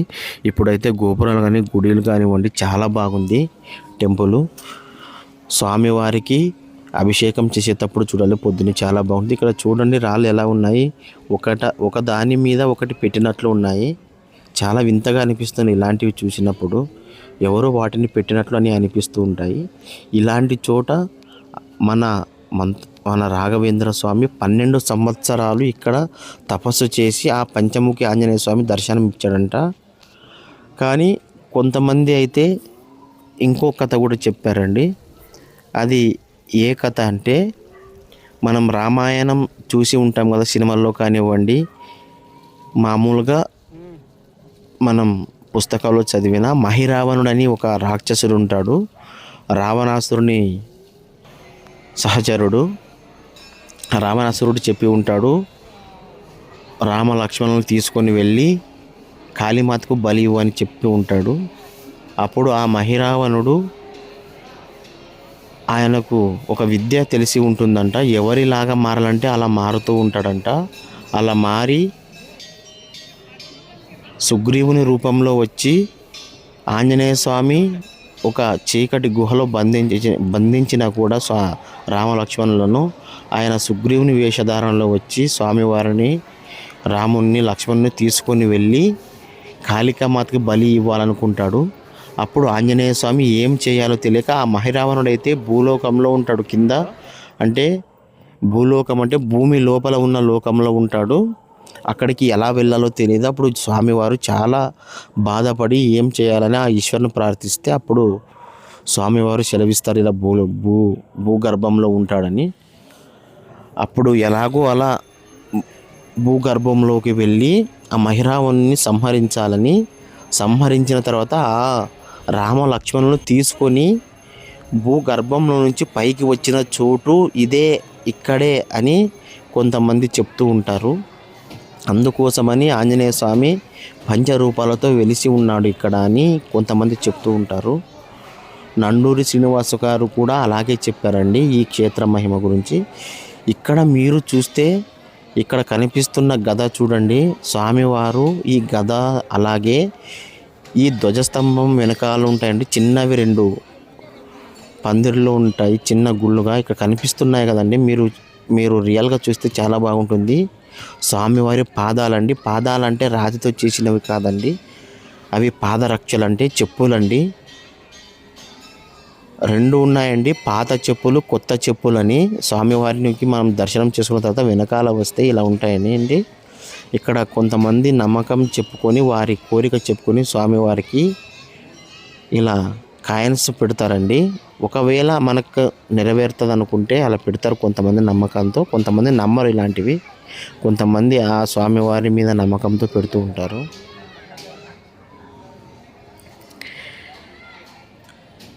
ఇక్కడకు మనకి కనిపిస్తున్నాయి కదండి ఇక్కడ పాదాలు, ఆ పాదాలేనండి. ఇవి కొత్త పాదాలంట, ఈ సంవత్సరం చేసిన పాదాలు. సంవత్సరానికి ఒక్కసారి ఈ పాదాలను మారుస్తూ ఉంటారు. కానీ ఈ పాదాలను స్వామివారు రాత్రి వేళలా వేసుకొని ఇక్కడ తిరుగుతూ ఉంటాడంటారు. ఎందుకంటే స్వామి వారి పాదాల కింద ముళ్ళు కానివ్వండి అరిగిపోయి ఉంటాయంట. ఇదైతే నేను నిజంగా నమ్మలేదండి, కానీ కొంతమందిని నేను అడిగాను ఇక్కడ, లేదండి నిజమని చెప్పారు చాలామంది. ఇవి పాత పాదాలండి, ఇంతకుముందు చూసిన కొత్త పాదాలు. ఇవైతే పాత పాదాలు, స్వామివారి పాదరక్షలు. సంవత్సరానికి ఒకసారి చేస్తూ ఉంటారంటండి. అవి వచ్చే సంవత్సరం లోపల కింద పూర్తిగా అరిగిపోయి ఉంటాయంట. ఇదైతే మనము ఇప్పుడు ఈ కలియుగంలో కూడా దీన్ని చూడొచ్చండి. స్వామివారి పాదాలు సంవత్సరం ఒకసారి చేంజ్ చేస్తూ ఉంటారు. సంవత్సరం వచ్చే లోపు పెట్టినట్లే ఉంటాయండి. అవి సంవత్సరం లోపు అంత కింద అరిగిపోయి ముళ్ళు గుచ్చుకొని ఉంటాయంట. కింద కూడా మన పాదరక్షలో మనం ఒక సంవత్సరం వాడితే ఎలా అరిగిపోయి ఉంటాయో అలా అరిగిపోయి ఉంటాయంట స్వామివారి పాదాలు. నిజంగా ఇక్కడ వచ్చి మనం ఈ స్వామివారిని చూస్తే నిజంగా ఆంజనేయ స్వామి ఇక్కడే బ్రతికి ఉన్నాడు అని అనిపిస్తుంది. ఇలాంటి క్షేత్రానికి వచ్చినప్పుడు మనం ఖచ్చితంగా ఆ శ్రీరామచంద్రుని గురించి కానివ్వండి, ఆ ఆంజనేయ స్వామి వారి గురించి కానీ ఖచ్చితంగా ధ్యానం చేసుకోవాలండి. ఇలాంటి దగ్గర ధ్యానం చేసుకొని మనకు ఉన్న బాధలు కానివ్వండి, కష్టాలు కానివ్వండి చెప్పుకుంటే ఖచ్చితంగా నెరవేరుతాయి. ఎందుకంటే స్వామివారు ఇలాంటి చోట మనకు దర్శనమిస్తున్నాడంటే మనం చేసుకున్న అదృష్టము. అలాగే ఇలాంటి క్షేత్రాలకు వెళ్ళడం అంటే ఆషామాషి పని కాదు. ఎందుకంటే కొన్ని క్షేత్రాలకు ఎన్నిసార్లు వెళ్ళాలనుకున్నా కానీ మన చేత కాదు. ఎందుకంటే ఏదో ఒక సమస్యతో వెనకపడుతూ ఉంటాము. అందువల్ల మనం ఖచ్చితంగా మీరు మంత్రాలయం వస్తే ఈ ఆంజనేయ స్వామి టెంపుల్కి వచ్చి మీరు ఈ పాదాలను చూడండి. అలాగే నేను 1 మంత్ బ్యాక్ కూడా 4 క్షేత్రాలు కలిసి ఒక వీడియో అప్లోడ్ చేశాను. అది యూట్యూబ్ ఛానల్లో ఉంటుంది. ఖచ్చితంగా మీరు వెళ్ళి చూడండి, చూడని వారైతే. ఆ వీడియోలో కూడా మన కర్నూలు జిల్లాలోని ఉన్న మంత్రాలయ రాఘవేంద్ర స్వామి కొంచెమే ఉంది వీడియో. అది వీడియో అయితే ఎక్కువ లేదా. ఆసారి వచ్చినప్పుడు పెళ్ళికి వచ్చాము. గురుజాల రామలింగేశ్వర స్వామి దేవాలయం ఇదే తుంగభద్ర నది తీరాన ఉంటుంది. తర్వాత షాగి సిద్ధప్ప తాత గురుదేవులు వారి మఠం, అక్కడ రథోత్సవం జరిగింది. తర్వాత ఇదే తుంగభద్ర నది తీరాన శ్రీ రామలింగేశ్వర స్వామి దేవాలయం మేలిగెనూరు. ఈ 2 క్షేత్రాలు, గురజాల రామలింగేశ్వర స్వామి దేవాలయము, అలాగే తుంగభద్ర నది తీరాన ఇలా చాలా క్షేత్రాలు ఉంటాయి. కందుకూరు గ్రామంలో కూడా రామలింగేశ్వర స్వామి దేవాలయం ఉంది. రాంపురంలో కూడా శివాలయం చాలా పెద్దగా ఉంటుంది. ఇవి చాలా పురాతనమైన దేవాలయాలు. ఇటువంటి దేవాలయాలు ఇప్పట్లో అయితే కట్టలేము మనము. ఎందుకంటే ఆ శిల్పకళ కానివ్వండి, ఆ పెద్ద పెద్ద రాళ్ళు కానివ్వండి, ఇప్పట్లో క్రేన్లు లేపుతాయి. ఆ కాలంలో వాటిని ఎలా లేపాయో, శివలింగాలు కూడా భారీ శివలింగాలు ఉంటాయి. ఆ శివలింగాలను అయితే ఇప్పుడు మనం చూడడమే మన అదృష్టం అనుకోవాలి. చాలా బాగుంటాయి. మన కర్నూలు జిల్లాలో చాలా శైవ క్షేత్రాలు ఉంటాయి. కానీ కొంతమంది ఎక్కడో తిరుగుతుంటాం. మేము కూడా చాలా దూరం వెళ్తూ ఉంటాము క్షేత్రాలకు. కానీ మన దగ్గరలో ఉన్న కొన్ని క్షేత్రాలు మనమే చూడలేదు. అందుకని నేను ముందుగా మన పక్కన ఉన్న శివాలయాలు కానివ్వండి, విష్ణు దేవాలయాలు కానివ్వండి, పురాతనమైనవి అన్నీ కవర్ చేయాలనుకుంటున్నాను. ఇక్కడైతే కొత్త కారు తీసుకొని వారు పూజ చేయించుకుంటున్నారు పూజారి దగ్గర. ఇక్కడ ప్రతి అమావాస్యకు ఒక జాతరలా ఉంటుంది పంచముఖి ఆంజనేయ స్వామి దేవాలయం దగ్గర శనివారము. అలాగే ప్రతి అమావాస్యకు చాలా వస్తారు. కర్ణాటక వాళ్ళు కానివ్వండి, మన ఆంధ్ర వాళ్ళు కానివ్వండి. చూడండి, జాతరలా ఉంటుంది. ఇక్కడ షాపుల్లో మనం కిడ్స్ వేరు అన్నీ ఉంటాయి. కిడ్స్కి సంబంధించిన టాయ్స్ కానివ్వండి. ఇక్కడ అలాగే లడ్డు కూడా గుడి తరపున అయితే అమ్మరు. మనం ఇక్కడ షాపుల్లో అమ్ముతూ ఉంటారు. ఓన్లీ 10 రూపాయల లడ్డు చాలా బాగుంటుంది. స్వామివారి ప్రసాదం అని మనం తీసుకొని వెళ్ళొచ్చు. ఈ వీడియో అయితే కంప్లీట్ అయింది. మీకు ఈ వీడియో ఖచ్చితంగా నచ్చినట్లయితే ఖచ్చితంగా లైక్ చేయండి. ఇలాంటి వీడియోలు ఇంకా ఎన్నో చూడాలనుకుంటున్నాము. మేమైతే లడ్డు ప్రసాదం తీసుకున్నాము.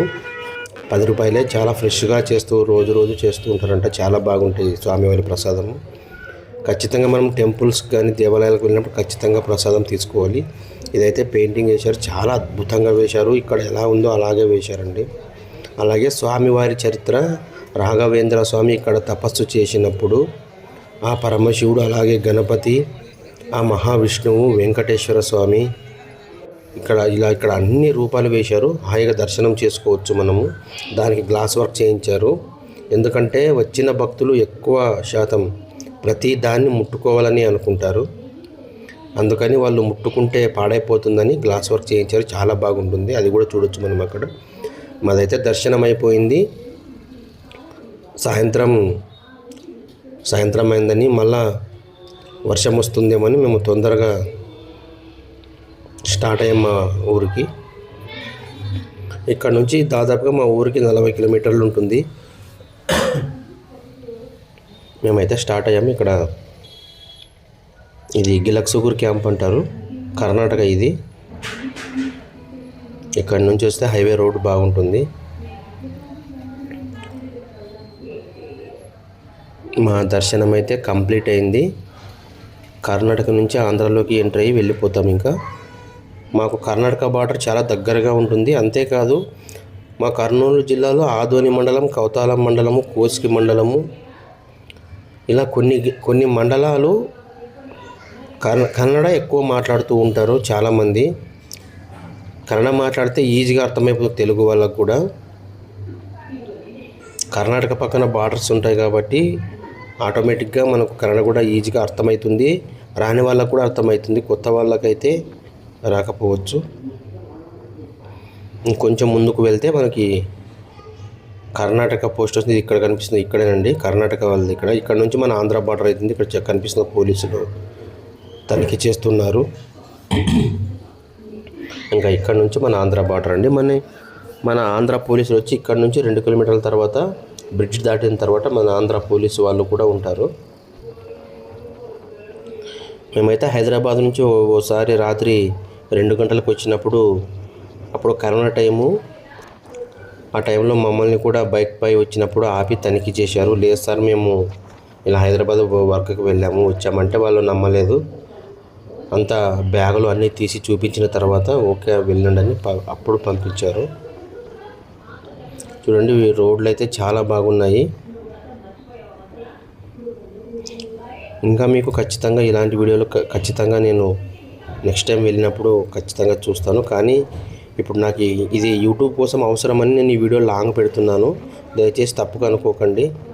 మీరు ఒక్కసారి చూడకపోయినా కొంచెమైనా ఖచ్చితంగా చూడండి వీడియో.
ఇక్కడ మనకు కనిపిస్తుంది కదా, ఇదే మన ఆంధ్ర బార్డర్.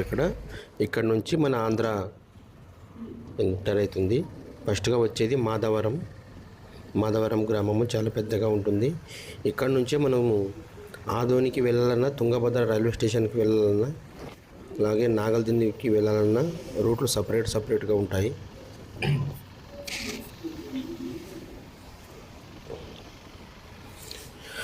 మీరు కూడా ఖచ్చితంగా సంవత్సరానికి ఒకసారైనా ఖచ్చితంగా ఇలా యాత్రలు చేయండి, మనసు ప్రశాంతంగా ఉంటుంది. అలాగే మనం రాఘవేంద్ర స్వామి క్షేత్రం గురించి తెలుసుకోవాలన్నా, ఏ దేవాలయం గురించి తెలుసుకోవాలన్నా ముందుగా మనం ఖచ్చితంగా ఆ దేవాలయం గురించి మనం తెలుసుకోవాలి. ఎందుకంటే ఊకే వెళ్ళి వచ్చి మనం దర్శనం చేసుకొని వచ్చి ఇంటికి వచ్చామంటే అది చాలా తప్పు, అది అమాయకత్వము. ఎందుకంటే మనం ఒక క్షేత్రానికి వెళ్తామంటే ఆ క్షేత్రం చరిత్ర ఖచ్చితంగా తెలుసుకోవాలి. అక్కడ ఎందుకోసం స్వామి వెలిశాడు, ఎవరి గురించి వెలిశాడు, ఆ స్వామివారిని ప్రతిష్టాపన చేసింది ఎవరు, ఇలా ఖచ్చితంగా తెలుసుకోవాలి. అలాగే ఆ క్షేత్రానికి మూల విరాట్ అయిన స్వామివారికి ఏవంటే ఇష్టమో ఇలా మనం ప్రతి ఒక్క దేవాలయం గురించి కానివ్వండి, ఏదైనా ఒక క్షేత్రానికి వెళ్తే ఖచ్చితంగా తెలుసుకోండి. ఇదేనండి మాధవరం సర్కిల్. ఇలా లెఫ్ట్ వెళ్తే మంత్రాలయం వెళ్తాము, స్ట్రైట్ వెళ్తే ఆదోనికి వెళ్తాము, ఇలా రైట్ వెళ్తే మంత్రాలయం రోడ్ రైల్వే స్టేషన్కి వెళ్ళొచ్చు. అలాగే మనం వచ్చిన బ్యాక్ సైడ్ వెళ్తే మనం రాయచూరు అలా హైదరాబాద్ కూడా వెళ్ళొచ్చు రూటు. చాలామంది హైదరాబాద్ నుంచి ఎక్కువ వస్తారు మంత్రాలయానికి. మేమైతే ఇంకా మా గ్రామానికి టైం అయిందని వెళ్తున్నాము. ఈ వీడియో మీకు నిజానికి చెప్పాలంటే చాలా క్లారిటీగా ఉండకపోవచ్చు, ఎందుకంటే నేను నార్మల్ మొబైల్తో తీస్తున్న వీడియో.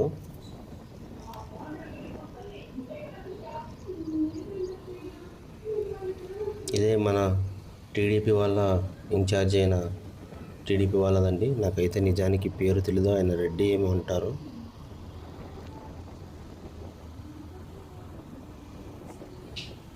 రోడ్లు అయితే చాలా బాగున్నాయి. ఇంకా ఖచ్చితంగా ఒంటరిగా కూడా వెళ్ళకూడదు. మనం ఇలా రైడ్ చేస్తామంటే ఖచ్చితంగా మన వెనకాల ఒకరు ఉంటే మనకు మాట్లాడిస్తూ ఉంటే చాలా బాగుంటుంది. ఎందుకంటే ఒక్కరే వెళ్తే ఖచ్చితంగా నిద్ర పడుతుంది, ఒక్కరే డ్రైవింగ్ చేస్తే చాలా అలసట వస్తుంది, అలాగే హెడేక్ వస్తుంది. ఇద్దరుంటే ఇద్దరు డ్రైవింగ్ చేయొచ్చు, కాసేపు అలా చాలా బాగుంటుంది. మేము లాంగ్ డ్రైవ్ కూడా ఫ్యామిలీతో తిరుపతి నుంచి మన ఆదోనికి వచ్చామండి. 429 కిలోమీటర్లు అవుతుంది. పొద్దున్న 6 గంటలకు స్టార్ట్ చేస్తే సాయంత్రం 5:30కు వచ్చేసాము. చాలా దూరమైన చాలా టైర్డ్ అయిపోయాము ఆ రోజు. అలాగే రీసెంట్గా శ్రీశైలానికి కూడా మొన్న శివరాత్రి టైంలో బైక్ రైడే వెళ్ళాము. తర్వాత ఫ్యామిలీతో కూడా మొన్న రెండోసారి కూడా సలేశ్వరం యాత్ర కోసమని మన ఊరు నుంచి శ్రీశైలానికి వెళ్ళి శ్రీశైలం నుంచి అక్కడ 80 కిలోమీటర్లు ఘాట్ రోడ్డు, అక్కడికి కూడా బైక్ రైడే వెళ్ళామండి. మాకైతే బైక్ అంటే చాలా ఇష్టము. బైక్ జర్నీ అంటే చాలా ఇష్టం. ఎందుకంటే ఆ ఘాట్ రోడ్లో బైక్ లేకపోతే మనం కారులో వెళ్ళినా బస్సులో వెళ్ళినా ఖచ్చితంగా హెడేక్ వస్తుంది. దానివల్ల మనకు ఖచ్చితంగా వాంతులు అవుతాయి. అందుకని మాకు చాలా ఈజీగా ఉండేది. ఖచ్చితంగా మేము నెక్స్ట్ టైం చార్ధామ్ యాత్ర కానివ్వండి, అమర్నాథ్ యాత్ర కానివ్వండి, లేదా లడాక్ ట్రిప్ అనుకుంటున్నాము. ఒకవేళ ఆ దైవానుగ్రహం తోడై మాకు ఒకవేళ అనుకూలిస్తే ఖచ్చితంగా నెక్స్ట్ టైం బైక్ రైడ్తోనే ఖచ్చితంగా చాలా దూరం యాత్ర ఖచ్చితంగా చేస్తాము. చార్ధామ్ యాత్ర కానివ్వండి, లేదా అమర్నాథ్ యాత్ర కానివ్వండి, లేదా లదాఖ్ ఈ 3 యాత్రలు ఖచ్చితంగా చేస్తాము. మేమైతే అమర్నాథ్ యాత్ర కానివ్వండి, చార్ధామ్ యాత్ర పూర్తి చేసుకున్నాం కంప్లీట్గా. కానీ చార్ధామ్ యాత్ర అయితే ఘాట్ రోడ్లు ఎక్కువగా ఉంటాయి, కొండ మలుపులు, కొండలు విరిగి పడడము, చాలా డేంజర్ రోడ్లు. అమర్నాథ్ యాత్ర అంత కష్టం లేదు, మనం ట్రెక్కింగ్ మాత్రమే కష్టం ఉంటుంది, 40 కిలోమీటర్లు. ఈ చార్ధామ్ యాత్ర అయితే 100% రోడ్లు బాగుండవు. ఎందుకంటే అక్కడ కొండ చర్యలు విరిగిపడి రోడ్లు పోతూనే ఉంటాయి, వేస్తూనే ఉంటారు. అలాంటప్పుడు ఆ ఘాట్ సెక్షన్లో ఒక్కరోజు 300 కిలోమీటర్లు 400 కిలోమీటర్లు కార్లలో కానీ జీప్లలో బస్సులలో కూర్చోవాలంటే ఖచ్చితంగా వాంతులు ఖచ్చితంగా ప్రతి ఒక్కరికి అవుతాయి. దానికి సొల్యూషన్ ఏమిటంటే ఖచ్చితంగా బైక్ రైడ్ చేయాలి. అలాంటి రోడ్లపైన చాలా లైఫ్ థ్రిల్గా ఉంటుంది. చాలామంది కేరళ నుంచి మన ఆంధ్ర వాళ్ళు కానివ్వండి, అక్కడ మేము వెళ్ళినప్పుడు చూస్తే కేరళ వాళ్ళు ఎక్కువ కేరళ బండ్లు కనబడ్డాయి. బుల్లెట్ బండ్లు ఎక్కువ ఉన్నాయి, టైగర్ బండ్లు కానివ్వండి. కానీ బెస్ట్ మనం వెళ్ళడానికి లేహ్ లదాఖ్ ట్రిప్ కానివ్వండి, జమ్మూ కాశ్మీర్ కానివ్వండి, జనవరిలో కానీ డిసెంబర్లో వెళ్తే మనం స్నో ఎంజాయ్ చేయొచ్చు. మంచు వర్షం కానివ్వండి, అక్కడ ఉన్న మంచు కానీ కొంచెం మన సౌత్ ఇండియన్స్కి కష్టమవుతుంది. ఎందుకంటే మనం అక్కడ అంత చలికి -4 -5 దాటి పడుతుంది. అలాంటి చలికి మనం తట్టుకోవాలంటే కష్టము. మన బ్లౌజులు కానివ్వండి మొత్తం అన్నీ ఇక్కడ నుంచి సెటప్ చేసుకొని వెళ్తే ఈజీగా అవుతుంది. మాతో పాటు ఎవరైనా కానీ ముందు సంవత్సరం లేహ్ లదాఖ్ కానివ్వండి, చార్ధామ్ యాత్ర కానివ్వండి, అమర్నాథ్ యాత్ర కానివ్వండి, జమ్మూ కాశ్మీర్ టూర్ కానివ్వండి, ఒకవేళ రావాలనుకుంటే కింద మెసేజ్లో పెట్టండి. మేము వెళ్ళినప్పుడు ఖచ్చితంగా మీకు 1 month ముందు చెప్తాము. ఒకవేళ మీరు అంతలోపు డబ్బు కానీ మీరు రెడీ అయితే మా వెంట రావచ్చు. ఇంకా మీకు ఈ వీడియో ఖచ్చితంగా నచ్చితే లైక్ చేయండి, కామెంట్ చేయండి, ఖచ్చితంగా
ఇలాంటి పెద్ద పెద్ద వాహనాలు వచ్చినప్పుడే చాలా ఇబ్బందిగా అనిపిస్తుంది.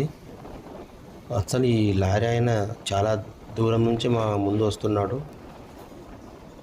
ఓవర్టేక్ చేయడానికి చాలా కష్టమైంది, ఎందుకంటే దారి వదలడం లేదు. ఇప్పుడు వదిలాడు. ఓవర్టేక్ చేద్దామంటే ఖచ్చితంగా ఏవో ఒక వాహనాలు వచ్చేవి. ఇప్పుడు ఖాళీగా ఉంది.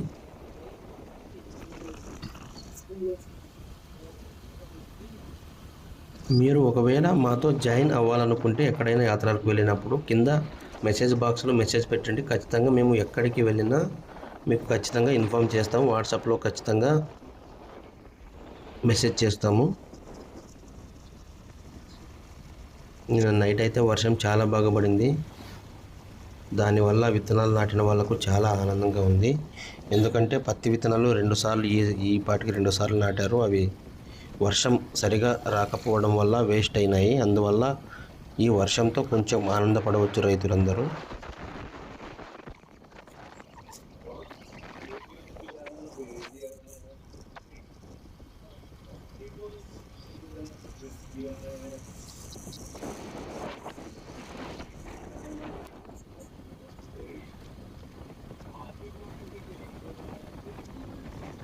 అలాగే మీరు ముందు సంవత్సరం తర్వాత నెక్స్ట్ ఇయర్ అయితే సలేశ్వరంకి రావాలనుకున్న వాళ్ళు కూడా రావచ్చు. చాలా అడ్వెంచర్గా ఉంటుంది ఆ యాత్ర కూడా. సలేశ్వరం యాత్ర నేను కూడా అమర్నాథ్ యాత్ర చేశాను, చాలా యాత్రలు చేశానండి. తెలంగాణ అమర్నాథ్ అని పిలువబడుతుంది సలేశ్వరము. అక్కడ ఉన్న టెంపుల్ అండి, నిజంగా చెప్పాలంటే ఆ లోయలో అంత డేంజర్ ప్లేస్లో స్వామివారు ఎలా వెలిశారు, మళ్ళీ ఎవరు ప్రతిష్టాపన చేశారు ఆ సలేశ్వర స్వామి వారిని. అలాగే పక్కనే ఉంటుందండి సలేశ్వరం స్వామి లింగం కంటే కొంచెం ఒక 50 మీటర్ల దూరంలో ఉంటుంది ఒక వీరభద్ర దేవాలయము. ఒక గుహలోనే స్వామివారిని ప్రతిష్టాపన చేసి ఆ గుహలోనే పెద్ద పెద్ద బండరాళ్లతో వాటిని శిల్పాలుగా చెక్కి అమర్చి ఒక టెంపుల్ నిర్మించారు. నాకు తెలిసి అటువంటి ప్లేస్లో దేవుళ్ళు తప్ప మనుషులు ఎవ్వరు ఉండరండి. అంత అందమైన ప్లేసు, ఒక భూలోక స్వర్గం అని చెప్పొచ్చు. మీరు ఖచ్చితంగా ఒకవేళ సలేశ్వరం యాత్ర చేయని వారైతే నిజంగా చెప్పాలంటే దురదృష్టవంతులే. ఎందుకంటే నేను కూడా ఎన్నో దేవాలయాలు చూశాను. ఇలా అలాంటి ఫారెస్ట్లో, అలాంటి లోయలో, అలాంటి జలపాతాల మధ్య పక్కన జలపాతం పారుతూ ఉంటుంది. గుడి ముందు ఒక సెలయేరు పారుతూ ఉంటుంది. ఆ సెలయేరు పక్కనే వీరభద్రస్వామి దేవాలయము. ఆ వీరభద్రస్వామి స్వామివారి సలేశ్వరం స్వామివారికి ద్వారపాలకుడు లాగా నిలిచి ఉంటాడండి. ఎంత అద్భుతంగా ఉంటుందో. అక్కడ కూడా పెద్ద బండరాళ్ళపై స్వామివారి రూపాలు చెక్కారండి. నిజం చెప్పాలంటే అలాంటి దేవాలయం చూడాలంటే ఎంతో అదృష్టం ఉండాలి. మేము వెళ్ళినప్పుడు కూడా చాలా కష్టపడ్డాం. చాలా ఉన్నారు జనాలు. ఆ జనాలతో ఒకవేళ మనం తొందరపడి ఫాస్ట్గా దిగాలనుకున్నా కూడా, ఒకవేళ నైట్ ఫెయిల్ అయినా కూడా చాలా డేంజర్గా ఉంటుంది. నాకు తెలిసి సంవత్సరంలో 3 రోజులు మాత్రం ఈ యాత్రకు గవర్నమెంట్ వాళ్ళు ఇస్తారు. మీరు ఖచ్చితంగా వెళ్ళాలనుకుంటే ముందు సంవత్సరం ఖచ్చితంగా నాకు మెసేజ్ పెట్టండి. మేము బైక్లపై ఖచ్చితంగా వెళ్తాము, మీకు కూడా ఇన్ఫామ్ చేస్తాము. మేమైతే మా గ్రామానికి దగ్గరగా వచ్చాము. పెద్ద తుమ్మల గ్రామంలోకి ఎంటర్ అయ్యాము. ఇక్కడ కూడా ఈ పెద్ద తుంబలం గ్రామంలో నేను ఫస్ట్గా యూట్యూబ్ ఛానల్ పెట్టినప్పుడు ఇక్కడ శ్రీరాముని దేవాలయం ఉంటుందండి. చాలా బాగుంటుంది. ఇది నక్షత్ర ఆకారంలో ఉంటుందండి. ఇదే గ్రామంలో మనం కొంచెంగా ముందుకు వెళ్ళి మనం రైట్ తిరిగితే స్వామివారి దేవాలయానికి కూడా వెళ్ళొచ్చు. చాలా అద్భుతంగా ఉంటుందండి. ఇలాంటి దేవాలయం నాకు తెలిసి ఈ చుట్టుపక్కల ఎక్కడ లేదండి. చాలా పురాతనమైన దేవాలయం. అది మనం పైనుంచి చూస్తే, డ్రోన్ కెమెరా నుంచి అలా పైనుంచి చూస్తే అది నక్షత్ర ఆకారంలో ఉంటుందండి. శిల్పకళ కానివ్వండి చాలా బాగుంటుంది. కానీ ఆ దేవాలయం చాలా సంవత్సరాల నుంచి మూలపడి ఉండేది. ఇప్పుడు ఒక 10 సంవత్సరాల నుంచి స్వామివారిని అదే గ్రామస్తులు కొంతమంది ఐకమత్యమై చాలా బాగా అందరూ అక్కడ క్లీన్ చేసి స్వామివారిని ఇప్పుడు మనం వెళ్ళి దర్శనం చేసుకోవచ్చు. ఆ దేవాలయాన్ని కూడా మనం ఉరుకుందు ఈరన్న స్వామి వారి ట్రస్ట్ తీసుకున్నారంట. ఇప్పుడు చాలా బాగా చేస్తున్నారు. చాలా బాగుంది. వెనకాల ప్లేస్ కూడా క్లీన్ చేశారు. కానీ గుడి ముందు కొంచెం గలీజ్ ఉంది. అది కొంచెం క్లియర్ చేసుకొని ఉంటే చేసి స్వామివారిని ఇంకా ముందు కొంచెం టెంపుల్ని బాగా తీర్చిదిద్దితే చాలా బాగుంటుందండి. మనం భద్రాచలం వెళ్ళినా కానీ, అయోధ్య వెళ్ళినా కానీ అటువంటి క్షేత్రాన్ని మనం చూడలేము. ఎందుకంటే భద్రాచలం కూడా వెళ్ళాం మేము, అయోధ్య కూడా వెళ్ళామండి. ఇలాంటి శిల్పకళ లేదండి అక్కడ. నిజం చెప్పాలంటే ఖచ్చితంగా మీరైతే పెద్ద తుంబలం గ్రామాన్ని చూడని వారు ఎవరైతే ఉన్నారో, లాంగ్ వారు అయితే మంత్రాలయం వెళ్ళే రూట్లోనే ఉంటుంది ఈ స్వామివారి గుడి. ఖచ్చితంగా వెళ్ళండి. ఉరుకుందుకు వచ్చినా కూడా చాలా దగ్గరలో ఉంటుందండి. కుప్పగల్ నుంచి జస్ట్ 3 కిలోమీటర్లు మాత్రమే ఉంటుంది. ఖచ్చితంగా పెద్ద తుంబలం వచ్చినప్పుడు ఈ స్వామివారి గుడిని దర్శనం చేసుకొని వెళ్ళండి, చాలా బాగుంటుంది. మనం ఇప్పట్లో కొన్ని క్షేత్రాలు నిర్మించినా కూడా ఆ దేవాలయాలు ఉన్నటువంటి శిల్పకళ కానివ్వండి, ప్రఖ్యాతి కానివ్వండి, వాస్తు సంపద కానివ్వండి ఇప్పట్లో ఉండదు. ఎందుకంటే అప్పట్లో స్వామివారిని కానీ సాక్షాత్తు భగవంతుడు అని ప్రతిష్టాపన చేసి అందరూ నిష్ఠతో ఉండేవారు. కానీ ఇప్పుడు అలాంటి సమయం ఏదైనా వచ్చిందంటే హాలిడే దొరికిందని ఎంజాయ్ చేసేవాళ్ళు ఎక్కువగా ఉంటారు. ఒక గ్రామంలో ప్రతిష్టాపన ఉందన్నా కానీ, లేదా ధ్వజస్తంభన ప్రతిష్టాపన ఉందన్నా కానీ, నవగ్రహ ప్రతిష్టాపన ఉందన్నా కానీ చాలామంది ఈరోజు మాకు హాలిడే దొరికింది, ఈరోజు పండగ అని అనుకొని ఎంజాయ్ చేసే వాళ్ళే ఉంటారు. కానీ నిజం చెప్పాలంటే స్వామివారి పైన, అదే దేవాలయం పైన నిజంగా భక్తితో, నిష్కల భక్తితో ఎవరు ఉండడం లేదు. ఎందుకంటే ఈ కలియుగం అలా మారిపోయింది. ఇప్పుడు వచ్చిన స్మార్ట్ ఫోన్స్ కానివ్వండి, ఇప్పుడు వచ్చిన ఫేస్బుక్ కానివ్వండి, సోషల్ మీడియా కానివ్వండి, దీనివల్ల ఇప్పుడు చదువుకొని ర్యాంకులు తెచ్చుకుంటున్నారంటే కూడా చాలా అద్భుతం అని చెప్పాలి. ఒక 20 సంవత్సరాల క్రితానికి ఇప్పటికి చాలా మారిపోయింది. మేమైతే మా గ్రామానికి దగ్గరకు వచ్చాము. ఇక్కడ కనిపిస్తూ ఉన్నది ఇది కొత్త స్కూల్ అండి. మా ఫ్రెండ్ ఇక్కడ నిర్మించాడు. ఈ వారంలో ఓపెన్ ఉండొచ్చు. చాలా పెద్దగా, చాలా ఖర్చు పెట్టి చేశాడు. ఇక్కడ కనిపిస్తుంది కదా కొండ, అదే కుప్పగల్ గ్రామము. కుప్పగల్ నుంచి 2 కిలోమీటర్లు లెఫ్ట్ సైడ్ వెళ్తే మా గ్రామం వస్తుంది. మా గ్రామంలో కూడా తిమ్మప్ప స్వామివారి టెంపుల్ ఉంటుంది. ఖచ్చితంగా మీకు ఏదో ఒకరోజు స్వామివారి టెంపుల్ని కూడా నేను వీడియో చేసి పెడతాను, అప్లోడ్ చేస్తాను నా ఛానల్లో. చాలా బాగుంటుందండి. మా గ్రామంలో కూడా స్వామివారి ప్రతిష్టాపన చేశారు. అంతకుముందు స్వయంభూ ఉన్న స్వామి వెంకటేశ్వర స్వామి ఉన్నాడు. మేము తిమ్మప్ప స్వామి అని పిలుచుకుంటాము. అలాగే కొండపైన అమ్మవారు ఉంటుంది, అలివేలు మంగమ్మవారు. ఆమె అమ్మవారిని కూడా ప్రతిష్టాపన చేశారు. ఇంతకుముందు పుట్టలో ఉండేది అమ్మవారు. పుట్టని మేము పూజించే వాళ్ళము. కొన్ని సంవత్సరాల కింద స్వామివారిని ప్రతిష్టాపన చేశారు. మేమైతే మా గ్రామానికి చెరువుకు వచ్చామండి. నిజానికి ఈ వీడియో మీకు నచ్చినట్లయితే ఖచ్చితంగా కొత్త వాళ్ళైతే సబ్స్క్రైబ్ చేసుకోండి, లైక్ చేయండి, కామెంట్ చేయండి. మా గ్రామం అయితే ఇదే స్వామి తిమ్మప్ప స్వామి వారి ద్వారం అండి. ఇది వెంకటేశ్వర స్వామి ద్వారము. మా గ్రామానికి మంత్రాలయం వెళ్ళే వాళ్ళు కానివ్వండి, ఉరుకుందవల్లి వాళ్ళు కానివ్వండి, మా ఊరి ద్వారం మీద నుంచే వెళ్ళాలి. ఇంకా ఇక్కడ నుంచి 2 కిలోమీటర్ల లోనికి వెళ్తే మా గ్రామం వస్తుంది. చాలా బ్యూటిఫుల్ అయిన గ్రామం అండి. మాదైతే దర్శనం కంప్లీట్ అయింది. చాలా త్వరగా వచ్చేసాము. ఇంకా అందరికీ హాయ్ అండి. ఇలాంటి క్షేత్రాలు ఎన్నో ఖచ్చితంగా సంవత్సరంలో వెళ్తాము. ఎందుకంటే మాకు చాలా బిజీ షెడ్యూల్ ఉంటుంది. ఎక్కడికి వెళ్ళడానికి ఉండదు. ఖచ్చితంగా మంత్కి ఒక వీడియోను ఖచ్చితంగా చేసేలా చూస్తాను. నాకు వ్యూస్ రావాలని అవసరం లేదు, రాకపోయినా పర్వాలేదు. కానీ మన అనుకున్న డ్రీమ్స్ కానీ ఖచ్చితంగా నెరవేరుతాయి. ఇలాంటి వీడియోస్ మనం అప్లోడ్ చేసుకుంటే డిలీట్ కావు. ఎప్పుడైనా మన ఛానల్లో చూసుకోవచ్చు, మనం చూడాలనుకున్నా. అందుకోసం అప్లోడ్ చేస్తూ ఉంటాము. వ్యూస్ వచ్చినా రాకపోయినా అప్లోడ్ చేస్తుంటాము. ఇప్పుడు కనిపిస్తుంది ఇదేనండి క్వారీ. మా గ్రామంలో 40% క్వారీలపైనే ఆధారపడుతూ ఉంటారు. ఇంకా అందరికీ నమస్కారం అండి. అందరికీ ధన్యవాదాలు. ఈ వీడియో చూసే వాళ్ళు కానివ్వండి, అందరికీ ప్లీజ్ లైక్ చేయండి, కామెంట్ చేయండి, సబ్స్క్రైబ్ చేయండి. ఇంకా మా గ్రామానికి అయితే వచ్చేసాం మేము.